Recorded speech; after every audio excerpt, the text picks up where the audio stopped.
ဟဲလိုငါကလိမ္မော်သီးပါဗီတာမင်ကျွယ်ဝလို့မင်းရဲ့ကိုယ်ခံအားကိုကူညီပေးတယ်မနက်ခင်းမှာစားရင်ပိုပြီးကောင်းတယ်နော်ဟဲလိုငါကကီဝီပါဗီတာမင်နဲ့ဖိုင်ဘာတွေရှိလို့ကိုယ်ခံအားစနစ်ကိုကူညီပေးတယ်အစားစားပြီးနောက်စားရင်အဆင်ပြေတယ်ဟဲလိုငါကဘလူးဘယ်ရီပါအန်တီအောက်ဆီဒန့်တွေကျွယ်ဝလို့ဆဲတွေကိုကာကွယ်ပေးတယ်နေ့လယ်မှာစနက်အဖြစ်စားရင်ကောင်းတယ်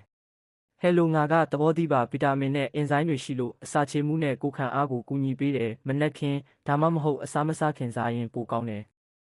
ဟဲလိုငါကပန်းသီးပါဖိုင်ဘာနဲ့အာဟာရဓာတ်တွေရှိလို့ဥကျန်းမာရေးကိုကူညီပေးတယ်မနက်ခင်းဒါမှမဟုတ်နေ့လယ်ဖြစ်စားလို့ရတယ်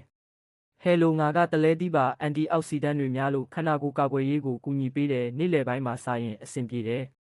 ဟဲလိုငါကစတော်ဘယ်ရီပါဗီတာမင်မြင့်လို့ကိုယ်ခံအားကိုကူညီပေးတယ်မနက်ခင်းဒါမှမဟုတ်ပေါ့ပပစနက်အဖြစ်စားလို့ကောင်းတယ်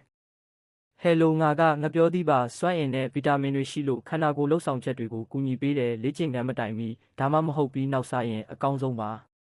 ဟဲလိုငါကတရက်သီးပါဗီတာမင်နဲ့ကျွယ်ဝလို့ကိုယ်ခံအားကိုကူညီပေးတဲ့နေ့အတွင်းအနည်းငယ်စားပေးရင်ပိုသင့်နေတာပါတယ်